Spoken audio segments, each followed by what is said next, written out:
வணக்கம். மாணிக்க வாசகர் அருளி செய்திருக்கக்கூடிய மார்கழி 29ஆம் நாளிற்கான திருப்பள்ளி எழுச்சி 9வது பதிகம். இந்த பதிகத்திலே மணிவாசக பெருமான் இறைவன் எப்படிப்பட்டவர் என்பதை இன்னும் சற்று விளக்கமாக நமக்கு எடுத்து காண்பிக்கிறார். இந்த உலகத்தில் உள்ள எல்லாமுமாக இருந்து தன்னுடைய உயிராகவும் இறைவன் விளங்குகின்றார் என்பதை இந்த பதிகத்திலே மணிவாசகர் அழகுற அமைத்திருக்கிறார். முதலில் பதிகத்தை பார்த்துவிட்டு வரலாம். விண்ணகத் தேவரும் நன்னவும் மாட்டா விழுப்பொருளே உன் தொழும்பு அடியோங்கள் மன்னகத்தே வந்து வாழச் செய்தோனே வன் திருப்பெருந்துறையாய் வழியடியோம் கண்ணகத்தே நின்று களிதரு தேனே கடலமுதே கரும்பே விரும்பும் அடியார் என்னகத்தாய் உலகுக்கு உயிரானாய் எம்பெருமான் பள்ளி எழுந்தருளாயே என்பது மாணிக்க வாசகர் அருளி செய்திருக்கக்கூடிய திருப்பள்ளி எழுச்சியினுடைய 9வது பதிகம். வரிக்கு வரியான விளக்கத்தை பார்க்கலாம். விண்ணகத் தேவரும் நன்னவும் மாட்டா விழுப்பொருளே உன் தொழும்பு அடியோங்கள் மன்னகத்தே வந்து வாழச் செய்தோனே வன் திருப்பெருந்துறையாய் என்று குறிப்பிடுகின்றார். விண்ணுலக தேவர்களாலும் தானவர்களாலும் நெருங்க முடியாத என்னுடைய தலைவனே சிவபெருமானே என்று சொல்லுகின்றார். தேவர்களால் இறைவனை எட்ட முடியவில்லை. வேதாந்தங்களின் முதல் பொருளாக விளங்கக்கூடியவனே அவன்தான். அரியவன்னா பரம்பொருளாக இருக்கக்கூடிய சிவபெருமான் எங்களை உய்விக்க என்றே இந்த மண்ணுலகில் வந்து பல திருவிளையாடல்கள் செய்து அருள் செய்து வாழ்வித்தாய்.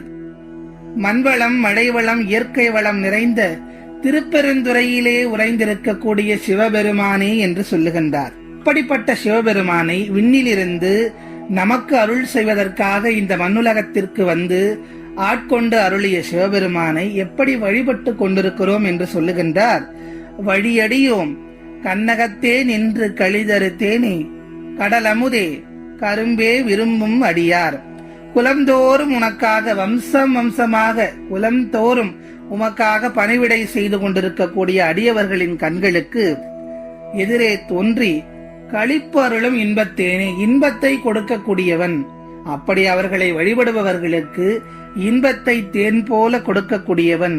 அடுத்த வரிகளில் கடல் அமுதே கடலில் விளைந்த அமுதம் போன்று இருப்பவனே.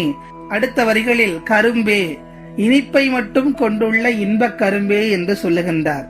விரும்பும் அடியார் என்னகத்தாய் உலகுக்கு உயிரானாய் எம்பெருமான் பள்ளி எழுந்தருளாயே. உன்னை மட்டும் விரும்பும் அடியவர்களினுடைய சிந்தையிலே நீக்கமர நிறைந்திருக்கும் சிவபெருமானே என்று சொல்லுகின்றார். அடுத்ததாக சொல்றார், உலகுக்கு உயிரானாய் நீயே இந்த உலகின் உயிராக இருக்கிறாய். எல்லாமுமாகவும் இருந்து என்னுடைய உயிராகவும் இருக்கக்கூடியவனே நீதான். நீயே அனைத்துக்கும் ஆதாரமாக விளங்குகின்றாய். கருணை கொண்ட எங்கள் சிவபெருமானே, இந்த உலகம் உய்விக்கும் பொருட்டு எங்களுக்காக பள்ளி எழுந்தருள வேண்டும் என்று கேட்கின்றார் மணிவாசகர். கண்ணுக்கு இயற்கையாகவும் காதுக்கு இசையாகவும் நாசிக்கு மனமாகவும் நாவுக்கு இனிப்பாகவும் மெய்க்கு குளிர் தென்றலாகவும் விளங்குபவன் சிவபெருமான். எதையெல்லாம் நிலைத்து நிற்கும் இன்பமாக உணர்கிறோமோ அவை எல்லாம் சிவ வடிவமே. சிவமே அனைத்துக்கும் மூலம். நமச்சிவாய என்ற 5 எழுத்து மந்திரங்கள் அனைத்திற்கும் மூலம். திருநீரே அனைத்து செல்வத்திலும் உயர்ந்த செல்வம். ருத்ராட்சமே ஆவரணங்களில் உயர்ந்த பூஷணம் என்பது சைவ உலகின் நம்பிக்கை. வேதங்கள் அற்ற நிலையே சைவம் வலியுறுத்தும் உயர்கோட்பாடு. எல்லாம் சிவம் என்று கொண்டவருக்கு ஜாதி மொழி இனபேதம் ஏது? தென்னவன் சேரலன் சோழன் சீர்ப்பதங்கள் வரக்குவாய் என்று குயிர்ப்பத்து பாடலில் அனைத்தும் எம் அரசனான சிவனே என்று கூறுகிறார் மணிவாசகர்.